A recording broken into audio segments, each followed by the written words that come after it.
Hello student, नमस्कार। मैं self रामसुर Jahangir मैं स्वागत करता हूँ आपका मेरे YouTube channel RJS biology education hub में। और जैसा कि आप जानते हैं कि हम फीमेल रिप्रोडक्टिव सिस्टम के अंतर्गत जो है वो मेंस्ट्रुअल साइकिल को डिस्कस कर रहे थे। तो आज की वीडियो में जो है हम अपने डिस्कशन को जारी रखते हैं और हम मेंस्ट्रुअल साइकिल का जो फर्स्ट यानी ओव्यूलेशन से पहले का जो फेज है जिसको हम प्री ओव्यूलेटरी फेज कहते हैं, तो प्री ओव्यूलेटरी फेज के बारे में जो आज हम डिस्कस करेंगे। तो देखो ध्यान में यहाँ पे वापस एक बार कि हमने जो है वो मेंस्ट्रुअल साइकिल को दो पार्ट में बांटा था और ये बताया था मैंने कि मेंस्ट्रुअल साइकिल के बीच में जो है एक इवेंट होता है जिसको हम ओव्यूलेशन कहते हैं और इसलिए जो है इस इवेंट को हम या इस फेज को हम ओव्यूलेटरी फेज भी कहते हैं। और ये डे 14 पे हमने रखी थी क्योंकि हमने आइडियल मेंस्ट्रुअल साइकिल जो वो 28 डे का माना था, तो हमने कहा था कि बीचों बीच एक इवेंट होगा जिसको हम ओव्यूलेशन कहेंगे, तो इसलिए हम इसको ओव्यूलेटरी फेज कहेंगे। और इसके बाद की जो फेज होती है उसको हम पोस्ट ओव्यूलेटरी फेज कहते हैं और इसके पहले की जो फेज होती है शुरुआती 14 दिन की जो अवस्था होती है उसको हम प्री ओव्यूलेटरी फेज कहेंगे। तो आज हम इसी प्री ओव्यूलेटरी फेज के बारे में डिस्कस करेंगे। तो मैंने आपको बताया था कि मेंस्ट्रुअल साइकिल जो है उसका फर्स्ट डे यानी मैंने आपको पिछले वीडियो में बताया था कि मेंस्ट्रुअल फ्लो का फर्स्ट डे जो है वो मेंस्ट्रुअल साइकिल का फर्स्ट डे या प्रथम दिन होता है। तो जिस दिन मेंस्ट्रुअल फ्लो शुरू होता है हम उसी दिन को इस मेंस्ट्रुअल साइकिल का प्रथम दिन या फर्स्ट डे मानेंगे। और ये अवस्था जो है मैंने आपको कहा था कि ये जो है वो करीबन 2 से 5 दिन की अवस्था होती है जिसके दौरान जो है वो यूट्रस गर्भाशय की जो आंतरिक भित्ति जिसको हम एंडोमेट्रियम कहते हैं तो वो टूटकर जो है स्लप आउट होती है और वेजाइना के थ्रू जो है वो एपिथेलियम टिश्यू जो है वो बाहर निकलते हैं। इस अवस्था को हमने मेंस्ट्रुअल फेज कहा था और ये मेंस्ट्रुअल फेज जो है वो कितने दिन की होगी? 2 से 5 दिन की। फिर इसके बीच की अवस्था को हमने फोलिकुलर फेज कहा था और फोलिकुलर फेज के अंतर्गत जो है यानी 5 से लेकर और 14 डे तक की जो अवस्था होती है इसको फोलिकुलर फेज कहा था। और फोलिकुलर फेज में मैंने आपको कहा था कि जो ओवेरी के अंदर प्रीमोर्डियल जो ओव्यूम जो है बने हुए हैं, जो मैंने आपको बताया था कि मिनार्के तक या प्यूबर्टी तक जो 4 लाख बचते हैं उनमें से किसी एक फोलिकल को जो है वो इतना डेवलप किया जाएगा कि वो जो है वो एक सिंगल ओव्यूम रिलीज करे और वो सिंगल ओव्यूम रिलीज करके और अंडवाहिनी में जाके फर्टिलाइजेशन करके और प्रेगनेंसी को स्टेबलाइज करे। तो यहाँ पर ये प्रोसेस होगी अर्थात यहाँ पर फोलिकल को डेवलप किया जाएगा। अब यहाँ पर आपको जो है थोड़ा सा ध्यान देना कि आज का जो टॉपिक है थोड़ा सा कॉम्प्लिकेट है, थोड़ा सा आपको डिफिकल्ट सा लगेगा, लेकिन हम इसको थोड़ा थोड़ा एक एक करके हर चीज को समझते हुए धीरे धीरे जो समझेंगे ताकि आप तक जो मैं जो समझाने की कोशिश करूंगा वो अच्छे से पहुंच सके और ज्यादा से ज्यादा जो आप इसका लाभ ले सको। तो यहाँ पर हम दो चीजें थोड़ी सी साथ में देखेंगे, ध्यान देना, थोड़ा सा कॉम्प्लिकेट है कि हम दो चीजें साथ में देखेंगे। एक तो हम देखेंगे कि फॉलिकल का डेवलपमेंट किस तरीके से होता है और दूसरा मैंने आपको कहा था कि मेंस्ट्रुअल साइकिल के दौरान जो है ये 28 दिन का जो पीरियड है इस पीरियड के दौरान मैंने आपको कहा था कि फीमेल के अंदर जो है थोड़ा सा कॉम्प्लिकेट है। क्योंकि इसके अंदर जो है वो जो हार्मोन है वो हार्मोनों का जो है वो एक कांस्टेंट लेवल पर सिक्रेशन नहीं होता। मैंने पिछले वीडियो में आपको बताया था कि प्री ओव्यूलेटरी फेज के अंतर्गत गोनेडोट्रोपिन हार्मोन ज्यादा सीक्रेट होते हैं और पोस्ट ओव्यूलेटरी फेज के जो दौरान है वो यूट्रस को तैयार किया जाता है। यूट्रस जो एक्सेसरी सेक्स ऑर्गन है तो उसके लिए ओवेरियन हार्मोन काम करते हैं। तो यहाँ पर दो हार्मोनों के बीच में जो है इंटरप्ले दिखाई देता है अर्थात गोनेडोट्रोपिन, यहाँ मैं बात करूं तो यहाँ गोनेडोट्रोपिन होंगे और गोनेडोट्रोपिन में एफएसएच और एलएच होंगे। और इस दिशा में जो है मैंने आपको कहा था कि ओवेरियन स्टेरॉइड और ओवेरियन स्टेरॉइड जो है उसमें मैंने आपको कहा था कि प्रोजेस्टेरोन और एस्ट्रोजन, ये दो हार्मोन जो उस तरफ होंगे। तो इन हार्मोनों के बीच में एक इंटरप्ले चलेगा, कोई भी हार्मोन एक कांस्टेंट लेवल पर सिक्रेशन नहीं होगा। तो इसलिए जो है वो कौन सा हार्मोन इनहिबिट के रूप में काम करेगा, किस तरीके से ये जो पूरी प्रोसेस होगी तो इसको समझो। तो देखो यहाँ पर ध्यान दो अब कि मैंने आपको कहा था कि फीमेल ओवरी के अंदर जो है वो बर्थ के दौरान यानी बर्थ होती है तो उसकी ओवेरी के अंदर वो सारे प्रीमोर्डियल फॉलिकल मौजूद होते हैं जो उसे अपने रिप्रोडक्टिव एज के दौरान जो प्रोड्यूस करने हैं। तो उनकी संख्या जो है हमने मानी थी कि फॉलिकल एट्रेजिया जो 7वें महीने से शुरू हो जाता है और फिर इसके बाद में बर्थ के बाद में प्यूबर्टी के बाद में मेनोपॉज तक चलता है। तो फॉलिकल एट्रेजिया के साथ साथ में जो बचे हुए फॉलिकल है वो यहाँ पर ये फॉलिकल है जो ओवेरी के अंदर है जो मैं यहाँ दिखा रहा हूँ। ये फॉलिकल जो ओवेरी के अंदर है बहुत सारे हैं, जो मैंने आपको बताया था कि प्यूबर्टी के टाइम पे लगभग 4 लाख होते हैं। तो ये प्रीमोर्डियल फॉलिकल है, ध्यान दें यहाँ पे।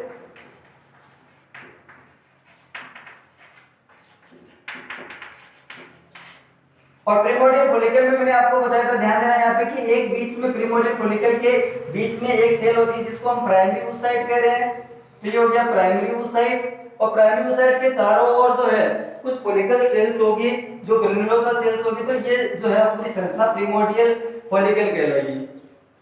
अब क्या होगा कि जैसे ही मेंस्ट्रुअल फ्लो शुरू होता है उस दौरान एक हार्मोन जो है फर्स्ट डे जब मेंस्ट्रुअल फ्लो शुरू होगा उसी दिन एक हार्मोन आना शुरू हो जाएगा, और इस हार्मोन को हम कहेंगे एफएसएच।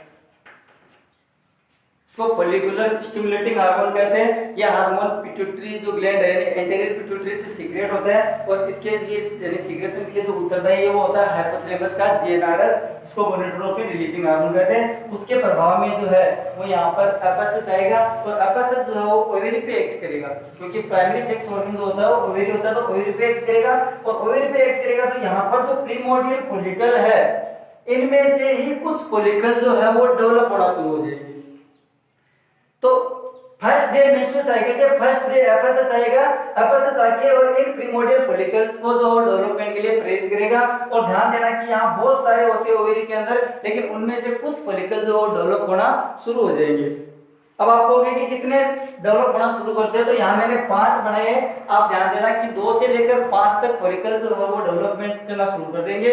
और जैसे ये डेवलपमेंट शुरू करते हैं तो इनमें से जो है 5 जने तैयार हुए, 2 से लेकर 5 जने तैयार होते हैं, और उन 5 में से जो है वो थोड़ी देर बाद में क्या होगा कि एक फॉलिकल जो डोमिनेंट हो जाएगा, प्रभावी हो जाएगा। और वो मान लो कि ये फॉलिकल जो डोमिनेंट हुआ है, बाकी के सारे जो है वो एट्रेजिया में चले जाएंगे, चाहे 2 होता है 3 होता है 4 हो, एट्रेजिया में चले जाएंगे।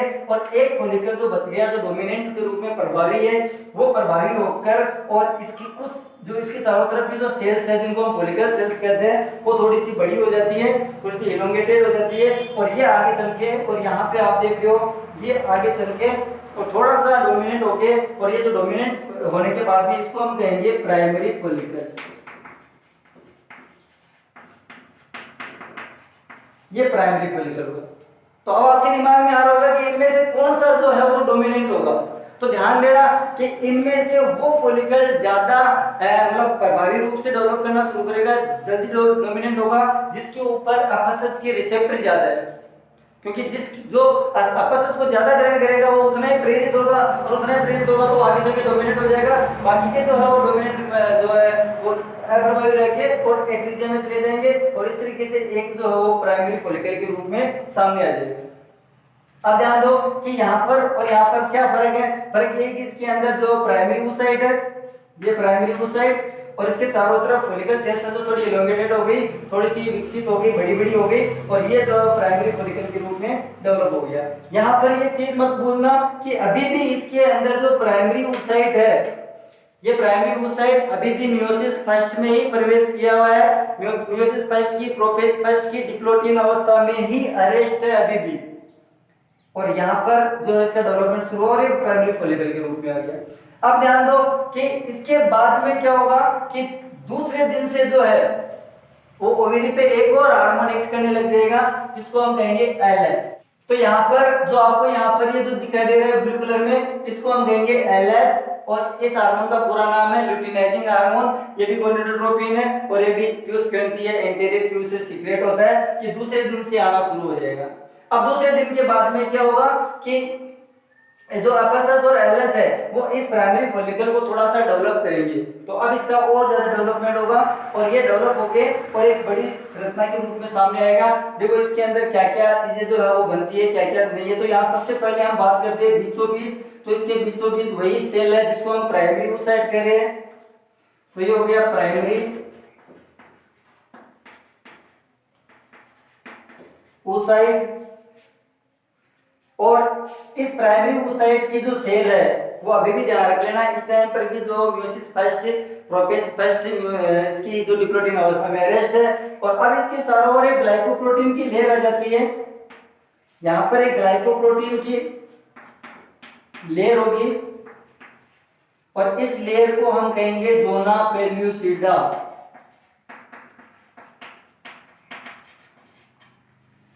तो इसके चारों ओर एक ग्लाइकोप्रोटीन की लेयर आ गई, इस लेयर को हम कहेंगे जोना पेलुसिडा।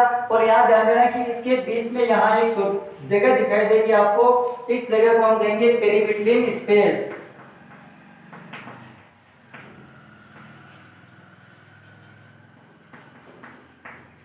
तो यहाँ पर एक पेरिविटलिन स्पेस बन जाएगा, बाहर एक ग्लाइकोप्रोटीन की लेयर आ गई, इस लेयर को हम कह रहे हैं जोना पेलुसिडा। और इसके चारों ओर जो है वो जो ये ग्रेनुलोसा या फोलिकल सेल्स जो थी वो अब जो डेवलप करके और ये ग्रेनुलोसा सेल्स बनेगी। तो यहाँ पर ये सेल जो है ये हो गई आपकी ग्रेनुलोसा सेल्स।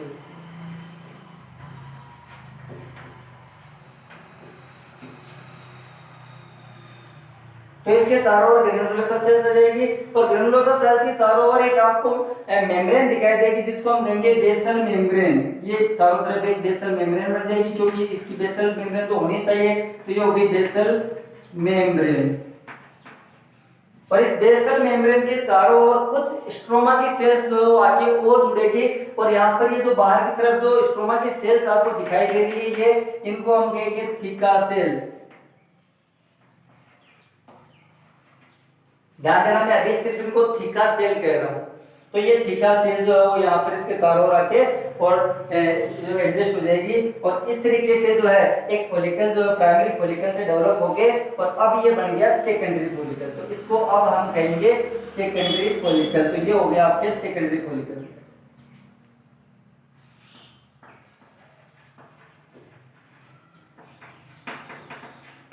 अब इसको हम कह रहे हैं सेकेंडरी फॉलिकल। ये यहां पर इसको ब्रैकेट में डाल देता हूं मैं। तो ये सेकेंडरी फॉलिकल में डेवलप हो गया। अब ध्यान दो कि यहां पर एक चीज को समझना, थोड़ा सा समझना कि ये जो LH है इस LH को हम कह रहे हैं, यहाँ पे जो LH है ये LH दूसरे दिन से आना शुरू होता है और ये LH जो है यहाँ देखो अब इसको कि ये जो LH है इसको हम कह रहे हैं ल्यूटिनाइजिंग हार्मोन। अब देखो ल्यूटिनाइजिंग हार्मोन क्यों कहते हैं इसको, क्यों इसका नाम ल्यूटिनाइजिंग पड़ा? तो देखो क्या होता है कि ये जो LH है ये सामान्य जो कोशिकाएं होती है जहां पर LH एक्ट करता है वहां पर सामान्य जो सेल है वो सामान्य सेल जो है वो ल्यूटियन सेल्स में चेंज हो जाती है। ल्यूटियन का मतलब होता है सीक्रेटरी सेल्स, अर्थात वो स्रावित करने वाले कोशिकाएं होगी। तो LH जो है वो क्या करता है कि सामान्य कोशिकाओं को ल्यूटियन सेल्स में बदल रहा है। तो यहाँ पर क्या होगा कि ये जो ग्रेनुलोसा की सेल है इन सेल्स के ऊपर LH का एक्ट होता है और इसके एक्ट होने से जो है वो ये जो ग्रेनुलोसा सेल्स है वो आगे चल के ल्यूटियन सेल्स में चेंज हो जाएगी। तो ये ल्यूटियन सेल बन गई, अर्थात ये सीक्रेटरी सेल्स हो गई, ये कुछ ना कुछ स्रावित करेगी। तो इस तरीके से अब यहाँ समझना कि ये जो ग्रेनुलोसा सेल्स है इन पे ऊपर एक्ट किया LH ने और LH ने एक्ट करने के बाद में ये ल्यूटियन सेल्स में चेंज हो गई और ये यहाँ पर कुछ सीक्रेट करेगी और यहाँ जो सीक्रेट करेगी उनका फ्लूइड होगा। तो यहाँ पर फ्लूइड सीक्रेट होगा और इस फ्लूइड के सीक्रेशन से क्या होगा कि यहाँ पर एक जगह पे फ्लूइड जमा हो जाएगा। तो यहाँ केविटी बननी चाहिए, क्या बननी चाहिए? केविटी, क्योंकि फ्लूइड आएगा तो फ्लूइड की जो जगह है वो फ्लूइड एक जगह इकट्ठा होगा तो वहां पर कोई कुआं बनेगी। तो यहाँ पर एक केविटी बनने लग जाती है और ये केविटी जो आगे चल के देखो यहाँ पर एक केविटी के रूप में सामने आ रही है। इस केविटी को हम कहते हैं एंट्रम। तो यहाँ एक एंट्रम नाम की केविटी बन जाएगी और ये केविटी जो है वो इन ग्रेनुलोसा सेल्स के द्वारा सीक्रेशन होने वाला जो है वो जो फ्लूइड है उस फ्लूइड के कारण होगी। तो यहाँ जो फ्लूइड होगा इस फ्लूइड को हम कहेंगे एंट्रम फ्लूइड, यहाँ एंट्रम फ्लूइड आ जाएगा। तो यहाँ एंट्रम फ्लूइड जमा हो गया। अब ध्यान देना कि इस फ्लूइड के अंदर जैसे ही ग्रेनुलोसा सेल्स फ्लूइड सीक्रेट करती है तो इस फ्लूइड के अंदर एक हार्मोन और आता है, इस हार्मोन को हम कहते हैं एस्ट्रोजन। इस फ्लूइड में होगा, ग्रेनुलोसा सेल सीक्रेट करेगी। बहुत इंपॉर्टेंट है, क्वेश्चन ध्यान दे लेना यहाँ पे। ग्रेनुलोसा सेल्स के द्वारा सीक्रेट होने वाला जो फ्लूइड है जिसको हम एंट्रम फ्लूइड कह रहे हैं, ये एंट्रम फ्लूइड जो है ये इस फ्लूइड के अंदर एक हार्मोन होगा जिसको हम कहेंगे एस्ट्रोजन। तो अपना यहाँ पर तीसरा जो हार्मोन है वो आ रहा है एस्ट्रोजन और एस्ट्रोजन का सीक्रेशन जो है वो डे 6 से शुरू हो जाता है। तो 6वें दिन से एस्ट्रोजन आना शुरू हो जाएगा और एस्ट्रोजन आने के बाद में अब ये जो सेकेंडरी फॉलिकल है वो टर्सरी फॉलिकल में चेंज होने लग जाएगा। तो यहाँ पे मैं लिख रहा हूँ टर्सरी,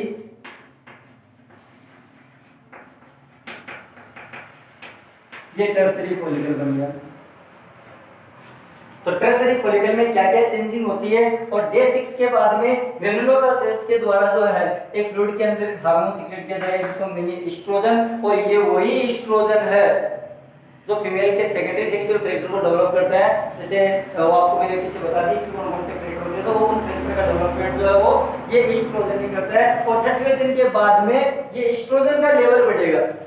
अब यहाँ पर एक बात और इंपॉर्टेंट समझना, क्यों समझिए कि यहाँ पर जैसे जैसे एस्ट्रोजन का सीक्रेशन बढ़ रहा है, वो ऊपर की तरफ एस्ट्रोजन का सीक्रेशन जैसे जैसे बढ़ रहा है, तो ये एस्ट्रोजन जो है वो एक नेगेटिव फीडबैक देगा, किसको, हाइपोथैलेमस। तो एस्ट्रोजन देगा हाइपोथैलेमस को नेगेटिव फीडबैक, और हाइड्रोजन क्या करेगा, गोनेडोट्रोपिन जो जीएनआरएस को कम कर देगा, जीएनआरएस को कम कर दे तो एंटीरियर पिट्यूटरी जो क्या करेगी, गोनेडोट्रोपिन को कम कर देगी। तो देखो आकाशत और एलएच का लेवल जो धीरे धीरे क्या हो रहा है, कम हो रहा है। जहां तक मैं समझता हूं आपको बात जो समझ में आ गई कि 6वें दिन ग्रेनुलोसा के द्वारा इंटरफ्लूइड सीक्रेट होगा जिसके अंदर एस्ट्रोजन होगा। एस्ट्रोजन का सीक्रेशन या एस्ट्रोजन का लेवल जैसे जैसे बढ़ेगा तो एस्ट्रोजन जो एक नेगेटिव फीडबैक देगा, किसको, हाइपोथैलेमस को, और हाइपोथैलेमस जो जीएनआरएस को कम करेगा या जीएनआईएस सीक्रेट करेगा जिसको हम गोनेडोट्रोपिन इनहिबिट हार्मोन कहते हैं, और वो जाके पिट्यूटरी पे एक्ट करेगा और वो क्या करेगा, गोनेडोट्रोपिन को कम कर देगा। तो एलएच और एफएसएस का लेवल क्या हो गया, धीरे धीरे धीरे कम हो गया। तो ये कम होता जाएगा, और इस दौरान जो है अब जो तीसरा फॉलिकल डेवलप हुआ है जिसको हम कहेंगे टर्सरी फॉलिकल। इस टर्सरी फॉलिकल के अंदर मैं आपको बताऊं तो मैंने आपको बताया था कि फ्लूइड की सीक्रेशन से यहाँ पर एक कैविटी बनेगी, इस कैविटी को हम एंट्रम कहेंगे। एंट्रम के चारों ओर ये जो सेल्स है वो अभी भी ग्रेनुलोसा सेल्स है, तो ये मैं यहाँ लिख रहा हूँ ग्रेनुलोसा, ये ग्रेनुलोसा सेल्स हो गई। और ध्यान देना कि जैसे जैसे फ्लूइड आएगा यहाँ कैविटी डेवलप होगी, तो ये जो फॉलिकल है इस फॉलिकल के अंदर जो प्राइमरी ओसाइट है, ये प्राइमरी ओसाइट जो है वो क्या होगा, एक पोल की तरफ या एक ध्रुव की तरफ खिसक जाएगा। तो ये ऊपर की तरफ खिसक गया एक तरफ, तो यहाँ पर ये होगी ग्रेनुलोसा, और ये हो गया आपका, ध्यान देना यहाँ पर ओसाइट है। और अब ये प्राइमरी ओसाइट जो है, ध्यान यहाँ एक चीज और समझना कि जैसे ही टर्सरी फॉलिकल में बनना शुरू होता है तो उस दौरान क्या होगा कि ये जो प्राइमरी ओसाइट है इसका मियोसिस फर्स्ट कंप्लीट हो जाएगा। बहुत इंपॉर्टेंट बात है कि शुरुआती विकास के दौरान टर्सरी फॉलिकल के अंदर जो प्राइमरी ओसाइट था, जो मियोसिस फर्स्ट की, प्रोफेज फर्स्ट की डिप्लोटिन अवस्था में अरेस्ट था, वो अपना क्या करेगा कि वो अपना मियोसिस फर्स्ट कंप्लीट कर लेगा। अब देखो आप कि मैंने आज बताया को प्राइमरी ओसाइट और प्राइमरी ओसाइट में मियोसिस फर्स्ट कंप्लीट होता है तो दो सेल बनती है, जिनमें से एक सेल बड़ी होती है, एक सेल छोटी होती है। बड़ी सेल को हम कहते हैं सेकेंडरी ओसाइट, छोटी सेल को हम कहते हैं पोलर बॉडी फर्स्ट। तो ये जो पोलर बॉडी फर्स्ट बनी है वो आ गई यहाँ पे पेरीविट्रिन स्पेस में, और ये जो बची हुई सेल दूसरी सेल है इसको हम कहेंगे सेकेंडरी ओसाइट। तो ये टर्सरी फॉलिकल की शुरुआती डेवलपमेंट के दौरान ही मियोसिस फर्स्ट कंप्लीट हो जाता है, और मियोसिस फर्स्ट कंप्लीट होने के बाद में ये मियोसिस सेकंड में प्रवेश कर जाएगा। और ध्यान देना कि यहाँ अब ये मियोसिस सेकंड में प्रवेश करेगा, और मियोसिस सेकंड की मेटाफेज अवस्था के अंदर, मेटाफेज सेकंड अवस्था के अंदर फिर अरेस्ट हो जाएगा। तो जहां तक मैं देखो बहुत ही इंपॉर्टेंट है, थोड़ा कॉम्प्लिकेटेड भी है, लेकिन समझने की कोशिश करना। मैं ज्यादा समझता हूं कि आपको समझ में आ रहा है कि यहाँ पे प्राइमरी ओसाइट जो था वो क्या होगा कि इस फॉलिकल जो टर्सरी फॉलिकल के शुरुआती दौरान के दौरान मियोसिस फर्स्ट कंप्लीट करेगा, और मियोसिस फर्स्ट कंप्लीट करने से दो सेल बनी है, इनमें से एक होगी सेकेंडरी ओसाइट, तो ये बन गई सेकेंडरी ओसाइट,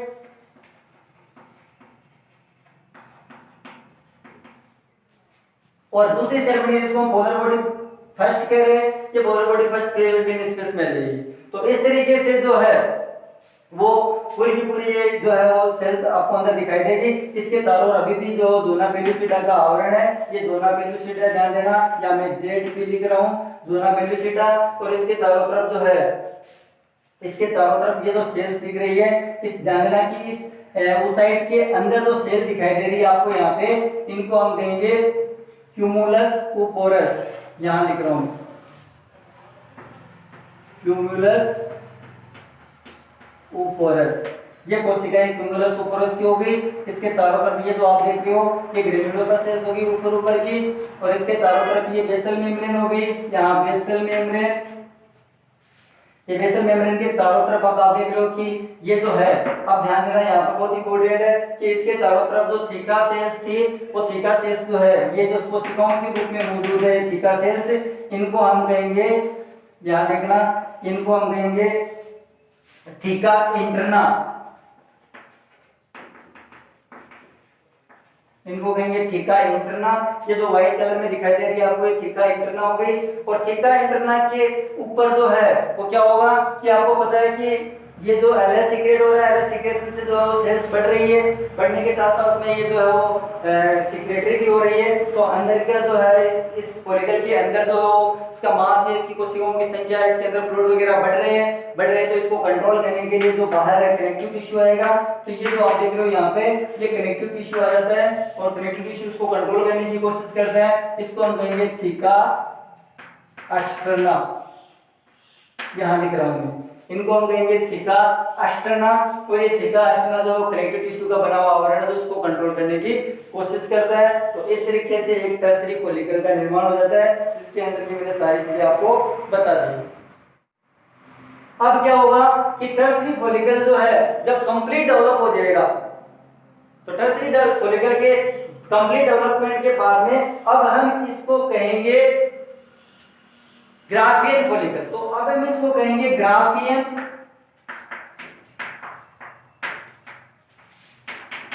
फॉलिकल। ये ग्राफियन फॉलिकल हो गया, इसके अंदर सेकेंडरी ओसाइट है जो मियोसिस सेकंड की मेटाफेज अवस्था के अंदर अरेस्ट। अब समझना कि हम जब बात कर रहे हैं कि यहाँ पे एफएसएच और एलएच का लेवल जो है वो एस्ट्रोजन के बढ़ने से धीरे धीरे क्या हो रहा है, एस्ट्रोजन के बढ़ने से धीरे धीरे कम हो रहा है। लेकिन यहाँ एक बहुत ही अजीब सी स्टेज हो रहा होगा, एक अलग सी घटना होगी, अजीब घटना होगी, जिसका एग्जैक्ट जो कारण है वो किसी को अभी जो पता नहीं है। लेकिन एक जो हाइपोथेसिस जो आपको अलग अलग तरीके की मिल जाती है, लेकिन यहाँ इसका कोई एग्जैक्ट कारण नहीं है। वो स्ट्रेंज क्या है, वो जो घटना है वो कौन सी घटना है। तो यहाँ पर ध्यान देना कि एस्ट्रोजन अपने हाई लेवल पे है, लेकिन इसी दौरान जो है वो गोनेडोट्रोपिन का जो है वो सीक्रेशन एकदम से बढ़ता है। और गोनेडोट्रोपिन में कौन कौन से आ रहे, एफएसएच और एलएच। तो यहाँ ध्यान देना कि ये जो बढ़ना है, इसका जो लेवल बढ़ना है या जो स्ट्रेंज हो रही है, ये स्ट्रेंज जो है वो एलएच पे ज्यादा होगी, ये एलएच है, इस पे ज्यादा होगी जिसके मुकाबले एफएसएच के। इस एफएसएच के मुकाबले एलएच के ऊपर जो है वो ये स्ट्रेंथ ज्यादा होगी और एलएच का सीक्रेशन एकदम से बढ़ेगा और अपने हाई लेवल पे जाएगा। इस हाई लेवल पे जाने के कारण जो है हम इसको कहेंगे एलएच सर्ज। ये एलएच सर्ज होगा। तो एलएच पे ज्यादा है इसलिए मैं एलएच सर्ज कर रहा हूं, एफएसएच पे कम है तो हम इसको एफएसएच सर्ज नहीं कहेंगे, लेकिन दोनों का ही सीक्रेशन जो है वो बढ़ेगा। और अब ध्यान देना मेरी पिछली वाली बात पे कि एलएच जो है, एफएसएच और एलएच क्या कर रहे हैं कि फॉलिकल को डेवलप कर रहे हैं, और एलएच का जो प्रभाव है वो ग्रेनुलोसा सेल्स पर है, और ग्रेनुलोसा सेल्स जो ज्यादा से ज्यादा फ्लूइड सीक्रेट कर रही है। तो यहाँ ध्यान देना कि ये पहले क्या था कि एक कांस्टेंट लेवल पे धीरे धीरे बढ़ रहा है। अब ध्यान देना कि ये फॉलिकल है, इस फॉलिकल के ऊपर एलएच और एफएसएच एक्ट कर रहे हैं, तो इसके अंदर कोशिकाओं की संख्या और फ्लूइड की मात्रा बढ़ रही है। और जैसे जैसे फ्लूइड की मात्रा बढ़ रही है तो इस फॉलिकल के ऊपर एक दबाव पड़ेगा और वो दबाव इसको तोड़ने की कोशिश करेगा। लेकिन क्या है कि ये धीरे धीरे बढ़ रहे हैं, और धीरे धीरे जब ये बढ़ रहे हैं तो बाहर कनेक्टिव टिश्यू वगैरह जो है वो थीका सेल्स आके इसको जो कंट्रोल करती रहती है, तो ये कंट्रोल होता रहेगा और इसकी मात्रा अंदर जो बढ़ती रहेगी। तो इस तरीके से ये कंट्रोल संरचना बन जाएगी, जिसको हम टर्सरी फॉलिकल कह रहे हैं, ये कंट्रोल में होती है। बाहर जो है इसके कनेक्टिव टिश्यू वगैरह जो साथ में आके और जो इसको कवर करने की कोशिश करते हैं, इस प्रेशर को कवर करने की कोशिश करते हैं। अब यहाँ पर एकदम इसका लेवल कम हो गया, और कम होने के बाद में डे 14 एकदम से एलएच का सीक्रेशन और एफएसएच का सीक्रेशन यानी गोनेडोट्रोपिन का सीक्रेशन बढ़ गया, इसका लेवल बढ़ गया। और लेवल बढ़ गया तो आपको पता है कि जब लेवल बढ़ेगा तो क्या होगा कि इसके अंदर की सेल्स को फ्लूइड और सेल्स की संख्या एकदम से बढ़ेगी। और जब एकदम से बढ़ेगी तो एकदम से तो कनेक्टिव टिश्यू आके जुड़ नहीं सकते, या एकदम से कनेक्टिव टिश्यू है वो जो थीका सेल्स है उसको कवर नहीं कर सकती, तो अंदर जो प्रेशर बढ़ेगा, और इस प्रेशर के बढ़ने से क्या होगा कि ये जो टर्सरी फॉलिकल जिसको हम लास्ट में ग्राफियन फॉलिकल कह रहे हैं, ये यहाँ एक जगह से क्या होगा, रप्चर हो जाएगा और यहाँ से ये फट जाएगा, और यहाँ से रप्चर हो जाएगा तो सेकेंडरी ओसाइड जो है वो क्या होगा, रिलीज हो जाएगा यहाँ से, और सेकेंडरी ओसाइड रिलीज होकर और कहाँ आएगा, अपने जो नीचे की एब्डोमिनल कैविटी में आएगा, और वहां से जो है वो जो एंडोवाइनी जो उसकी फिमरी जो है उसको अपने अंदर ले लेगी, एंडोवाइनी के अंदर चला जाएगा और वहां पर वो क्या होगा, फर्टिलाइजेशन के लिए वहां पहुंच जाएगा। तो ये प्रोसेस जो है डे 14 को होती है, और इसलिए हम डे 14 को क्या कहते हैं, ओव्यूलेशन फेज कहते हैं, ओव्यूलेटरी फेज कहते हैं। यहाँ ओव्यूलेशन होगा और ओव्यूलेशन के लिए जो जरूरी हार्मोन है वो होगा एलएच। ध्यान देना कि अगर एलएच का लेवल नहीं बढ़ेगा तो ये जो है वो ये फॉलिकल टूटेगा नहीं, टर्सरी फॉलिकल जिसको हम ग्राफिक फॉलिकल कह रहे हैं अब, ये टूटेगा नहीं, और टूटेगा नहीं तो सेकेंडरी ओसाइड रिलीज नहीं होगा। तो बहुत ही इंपॉर्टेंट स्टेज है ये, जिसके दौरान जो एलएच की मात्रा जो एकदम से बढ़ती है, और एकदम से एलएच की मात्रा के बढ़ने से क्या होगा कि इसके अंदर जो है वो फ्लूइड और सेल्स की संख्या एकदम से बढ़ेगी, और इस प्रेशर को जो है वो ये कनेक्टिव टिश्यू जो कवर नहीं कर पाएंगे, इसको नियमित नहीं कर पाएंगे, और इससे क्या होगा कि टर्सरी जो ग्राफिक फॉलिकल वो रप्चर हो जाएगा, और रप्चर हो गया तो यहाँ से ये जो है सेकेंडरी ओसाइड वो यहाँ से रिलीज होकर और एब्डोमिनल कैविटी में चला जाएगा, वहां से एंडोवाइनी में चला जाएगा, जहाँ पर प्रेगनेंसी जो है वो कंफर्म करके स्टेबलाइज की जाएगी। तो ये यहाँ का काम हो गया, और इसके बाद में अब ये जो बचा हुआ जो भाग है इसका ग्राफिक फॉलिकल का जो बचा हुआ भाग है, इस बचे हुए भाग को हम कहेंगे कार्पस ल्यूटियम।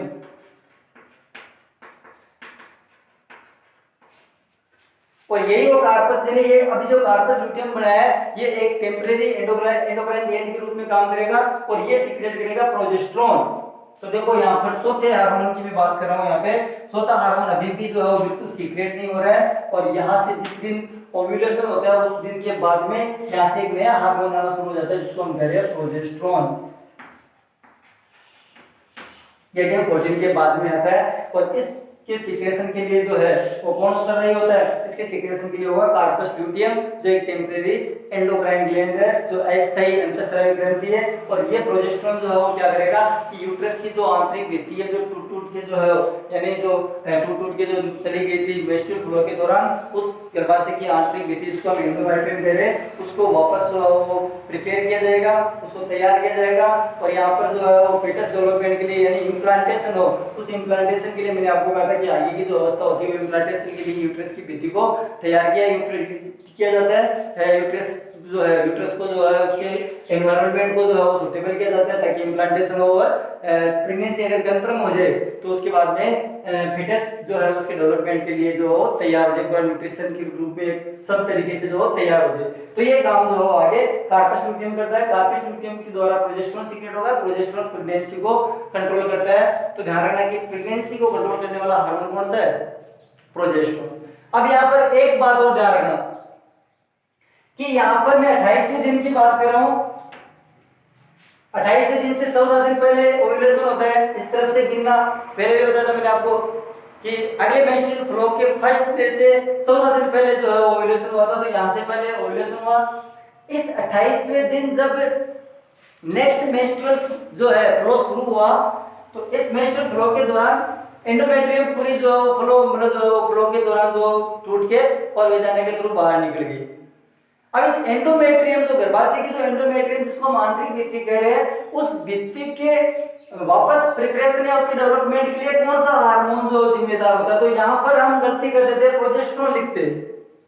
क्या लिखते हैं, प्रोजेस्टेरोन। क्यों, क्योंकि हम इसके आगे मानते हैं कि इसके आगे प्रोजेस्टेरोन जो है वो गर्भाशय की भित्ति को तैयार करता है। बिल्कुल गलत होगा। यहाँ पे जैसे मेंस्ट्रुअल फ्लो के दौरान जो एंडोमेट्रियम जो टूट के गई है उसको वापस तैयार करने का काम जो देख रहे हो आप, वो यहाँ पर करेगा एस्ट्रोजन। एस्ट्रोजन इस भित्ति को तैयार करता है। अब आप कहोगे कि प्रोजेस्टेरोन क्या करता है, तो प्रोजेस्टेरोन क्या करता है, वेस्कुलर बनाता है भित्ति को। ज्यादा से ज्यादा ब्लड है, ज्यादा से ज्यादा न्यूट्रिशन के लिए तैयार हो, इम्प्लांटेशन के लिए कंप्लीटली पूरे ऊतकों को तैयार करना, सुटेबल एनवायरनमेंट तैयार करना, और प्रेगनेंसी को बनाए रखने वाला जो हार्मोन है। ध्यान रखना कि जब तक प्रोजेस्टेरोन है तब तक प्रेगनेंसी होगी। जिस दिन प्रोजेस्टेरोन की कमी हो जाएगी प्रेगनेंसी उसी दिन खत्म हो जाएगी। तो ये प्रेगनेंसी को रोकने के लिए नहीं, सॉरी, प्रेगनेंसी को जो है वो बढ़ाए रखने के लिए जो है वो काम करता है और वेस्कुलर बढ़ाता है। यूट्रस की जो भित्ति है, जो आंतरिक भित्ति है, उसको वेस्कुलर बनाता है। तो ये सारा काम प्रोजेस्टेरोन का होता है। तो यहाँ तक कि जो जितनी भी सारी जो बातें मैंने आपको एक पॉइंट के थ्रू जो बताने की कोशिश की है, बोर्ड जो है थोड़ा छोटा पड़ रहा है, लेकिन उसके बावजूद यहाँ मैंने आपको हर एक पॉइंट पे जो है इशारा करते हुए आपको पूरा समझाया है। अगर इसमें से किसी भी प्रकार की कोई दिक्कत आपको लगे, कुछ भी कोई क्वेश्चन हो तो कमेंट बॉक्स में जरूर लिखें। और यहाँ एक क्वेश्चन को और ध्यान रखना कि ये जो ग्राफियन फॉलिकल जो है, जो टर्सरी फॉलिकल जो पूर्ण डेवलप होने के बाद में ग्राफियन फॉलिकल बनाता है, इसका नाम जो है एक वैज्ञानिक के नाम पर रखा गया है, जिसको हम कहते हैं आर.डी. ग्राफ। यानी आर.डी. ग्राफ एक वैज्ञानिक थे, उन्होंने जो ह्यूमन ओव्यूम की डिस्कवरी की थी। तो उसके नाम पर जो है टर्सरी फॉलिकल जो कंप्लीटली डेवलपमेंट जो पूरा इसका डेवलप हो जाता है, तो उसके बाद में इसको जो हम ग्राफियन फॉलिकल या ग्राफियन पुट्टिका कहते हैं, तो उसके नाम पर रखा गया है। तो स्टूडेंट्स, अगर आपको वीडियो अच्छा लगा है तो प्लीज सब्सक्राइब और चैनल को सब्सक्राइब और लाइक जरूर करें और इस वीडियो को हर बच्चे तक पहुंचाने की कोशिश करें। और आपके लाइक वगैरह से जो हमें और आगे जो और सुधार करते हुए अच्छे से अच्छे कंटेंट आप तक पहुंचाने की कोशिश करूंगा। तो लाइक करें। धन्यवाद।